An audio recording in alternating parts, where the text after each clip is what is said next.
And it's my joy to invite to our BEMA our President Craig Solomon. There he is, who continues to invite us, and I'll even say push us, to make sure that we are not only attending to the day-to-day needs of our congregation, but are asking the big why questions, that we don't lose sight of this larger endeavor with which we are all involved. And it continues to be a great joy and a blessing to partner with you, Craig.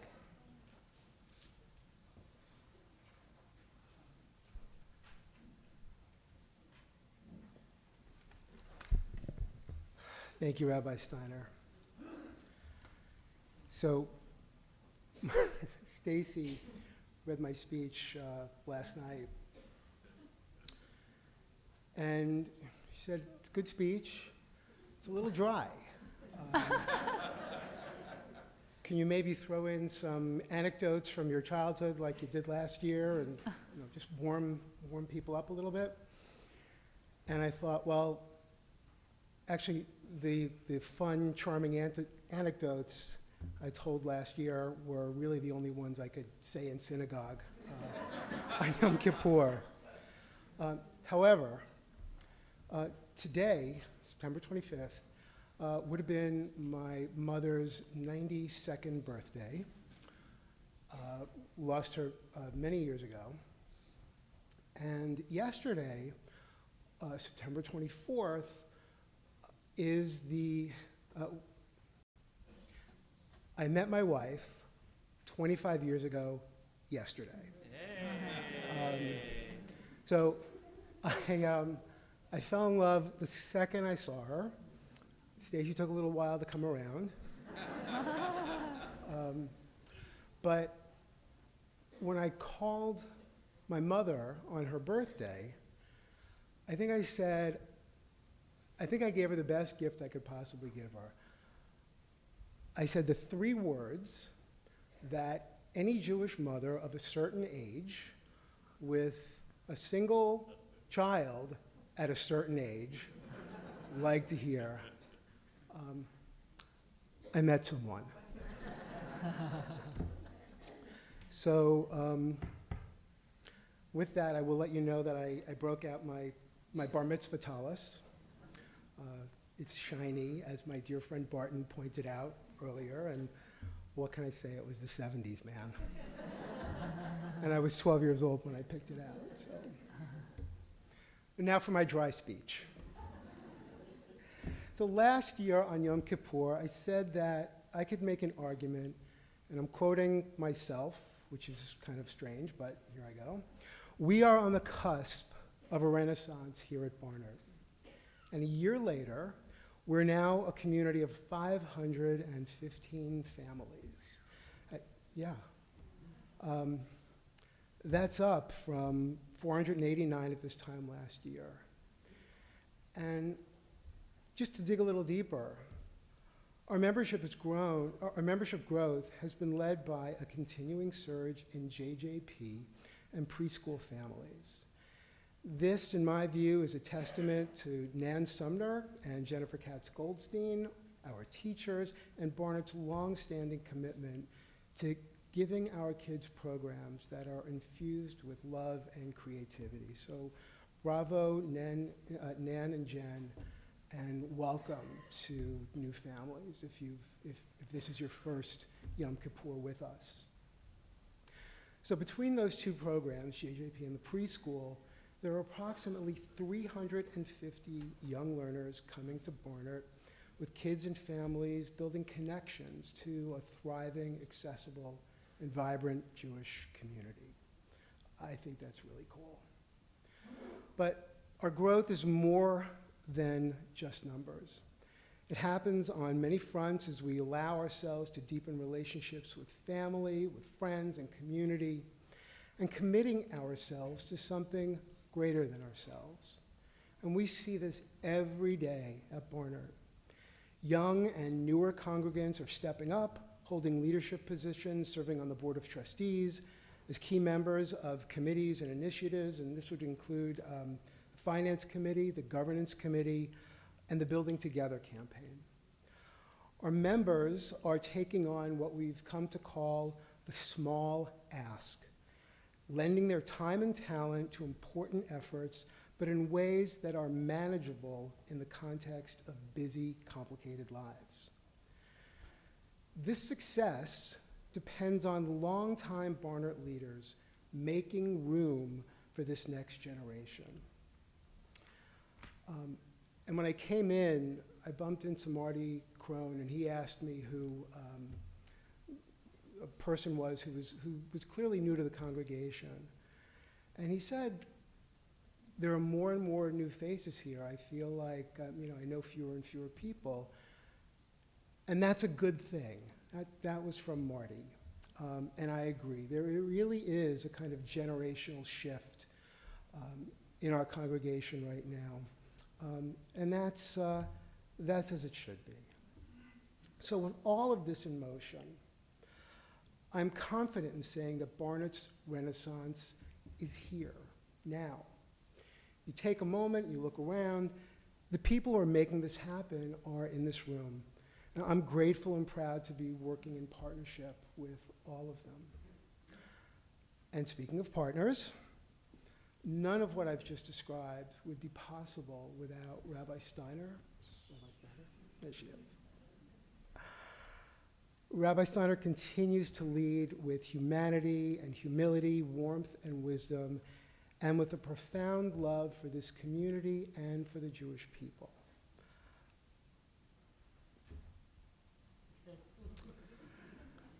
Finally, there's our staff, working all hours to tend to the ever-increasing needs of a growing congregation. They are total champs, unselfish and committed, and we're lucky to have them.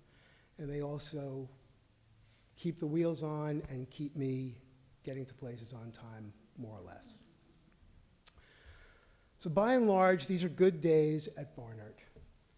And there's always work to be done. So as most of you know, and the rest of you are going to learn right now, I'm not up here today just to give a pep talk. Barnert is at a pivotal moment. We've got big things to do and important goals to reach. So let's get at it. In a few minutes, I'm going to challenge you to do something difficult. And with a little luck, I'll make the case for you to take on that challenge and for why this is the moment for your generosity. This is an unusual year. On one hand, we're in the midst of a once-in-a-generation capital campaign, the Building Together campaign. And this is a multi-year effort to reimagine and redesign our sanctuary, social hall, library, lobby, and surrounding areas so that they better serve the congregation. Our space, this space, should reflect and embody our values. It should evoke and inspire and pull for the best in us and our community. Now, on the other hand, this is what we've, in the past, called Barnert's Free Will Campaign. And that was renamed this year, and we're now calling it Barnert's Annual Appeal. And as that annual giving campaign is traditionally the thrust of the President's Yom Kippur address, I'll start there. So the key thing to note about the annual appeal is that it is an appeal that we make annually. Thank you. So every year, your generosity in the form of unrestricted gifts is used to pay our teachers, our office and maintenance staff, security guards, our clergy, the people who we are so grateful to have working with us. These funds keep the lights on, they keep our programs humming, and our congregation safe. If you're joining us remotely, welcome, glad to have you. And your annual appeal gift will make this possible too, your remote attendance. So in short, annual appeal donations go to support the very experiences we all value and that make our community what it is. So you might be thinking to yourself, well, we pay dues, right? Tuition, doesn't that cover all of these expenses? Well, these are great questions to which I would reply, yes, you pay dues and some of you pay tuition, and no, dues and tuition don't cover all of Barnert's expenses. They never have. By design, dues and tuition do not fully cover our operating expenses. The role of the annual appeal is, and always has been, to make up that difference. In a typical year, Barnert's annual appeal accounts for about 10% of our budget. Any surplus is set aside in reserve for unexpected expenses or kept in reserve specifically for the care and maintenance of the building. With extraordinary care on the part of the Finance Committee and the Board of Trustees, and as a result of your generosity, Barnert is in solid financial shape. Year after year, Barnert members have met the moment, and because of that, our finances are as solid as they've been in at least 20 years.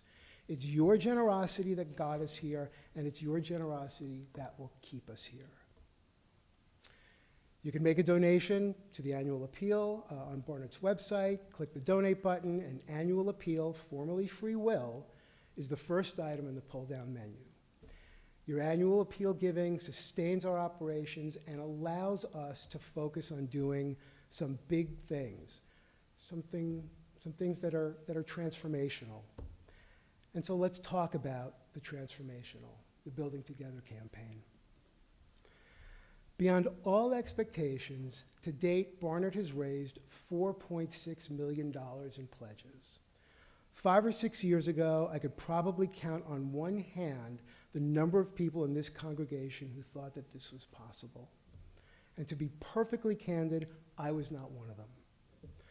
This is unequivocally great news. We have come so far as a congregation. And while we don't have final numbers, it's become clear from the bidding process that construction costs, labor, and materials have continued to rise. We're now working on finalizing our project budget, and it appears that we'll need to raise at least another $1 million from here. I want you to know that everyone working on Barnert's behalf is committed to doing this work in a way that is financially responsible and that protects the long-term interests of this community. There's a maxim in the fundraising and development world that goes something like this: the last $1 million is the hardest to raise. Well, for the record, my money is on Barnert. Now, we all know in broad strokes how a project like this gets done. It's time, effort, and money. But now let's talk about why this project needs to get done and why it deserves your support. Let's start with the obvious. We have an aging, outdated facility. I've had conversations with people who've joined Barnert in spite of the building. And I wasn't expecting that to be a laughter, but thank you. And I've spoken with families who'd like to hold life cycle celebrations at Barnert, but choose to go elsewhere because the facilities are not what they should be. Our bathrooms are not ADA compliant. They create obstacles for people with physical challenges and difficulties for parents with young children. Similarly, the stairs leading up to the bima limit access to full participation in services. A grandparent can't come up to accept an aliyah, a parent who can't climb stairs not being able to bestow a blessing on a child on the bima, or a member who can't light a candle for Yisker. And the seats in the pews are starting to fail. Either that or I'm sitting in exactly the same place every time I come into the building. So I suppose it's possible to dismiss these concerns as just being about cosmetics or non-material losses of potential revenue or mere inconveniences. But I don't think that's who we are, not as Jews and not as members of this community. And as important as these issues are, I think framing the project in that way misses an important set of priorities for our spiritual home. Our building should be a space that evokes a sense of pride and respect, a feeling of being elevated and inspires. It should be a place of openness and light for every member of our community. Maybe even an experience of coming home, that this is our place, that it reflects and embodies our values, who we are now. A place that can function as a lodestar for the future we envision for ourselves and for our kids. In my personal view, being a part of this community comes with a sacred obligation to care for the place we inhabit, a place that was gifted to us by our predecessors. And I can only imagine the late night meetings, not Zoom, but actually having to show up, late night meetings, the time away from home, the enormous financial sacrifices that went into moving the congregation from its longtime home in Patterson and building this place where we sit right now, and then building the preschool wing and leaving it all to future generations, to us with no debt, paid for out of pocket, all of it. There's a reason that Rabbi Steiner and many of us in the more seasoned demographic talk about the Pattersonians with a respect bordering on reverence. They're heroes. And we are the beneficiaries of their work and generosity. We are part of that story. We are stewards of this place. We should take care of it, make the most of it, and be ready to pass it on. That will be our legacy to future generations. L'ador v'ador, right? So, if you've been considering a donation to the Building Together campaign or waiting for a call to solicit you for funds, I implore you that now is the time to step up. Donate online, send a check, donate some appreciated stock, make a pledge. And you can spread out your giving over 3 years. If you want to discuss a major gift, naming opportunities in our new space, or even if you're just campaign curious, call me, call Alan Lieber, call Lauren Krause. They're the co-chairs of the campaign. Send me an email after the holiday. I'm in the directory, Craig Solomon, and I'd be delighted to speak with you. Now is the time. This is our moment. Please don't wait. So I'll end now with a challenge, with the difficult thing. We've come so far as a community, and now I ask you to come a little further. As president, I can tell you that this is likely a once-in-a-generation request. Poo, poo, poo. We have 2 buckets to fill, the annual appeal and the capital campaign, and we need to fill them both. I ask that you make Barnert your top priority for 2023 charitable giving and to stretch your giving to Barnert this year.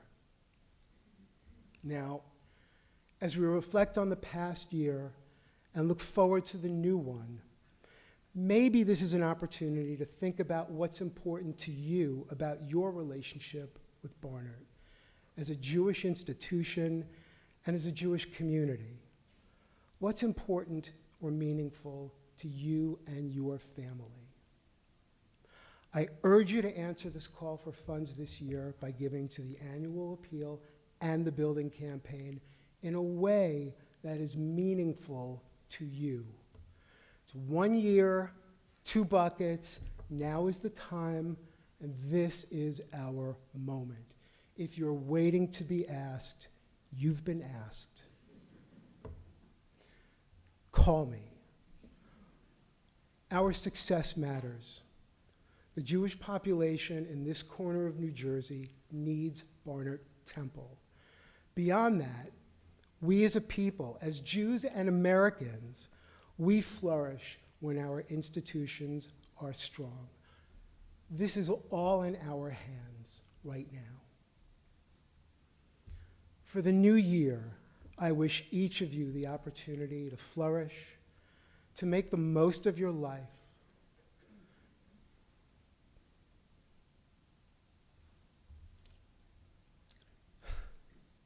to relish in the joy of your families, in this community, to hold those close who hold you dear, and to live with a sense of meaning, purpose, and commitment. Shana Tova.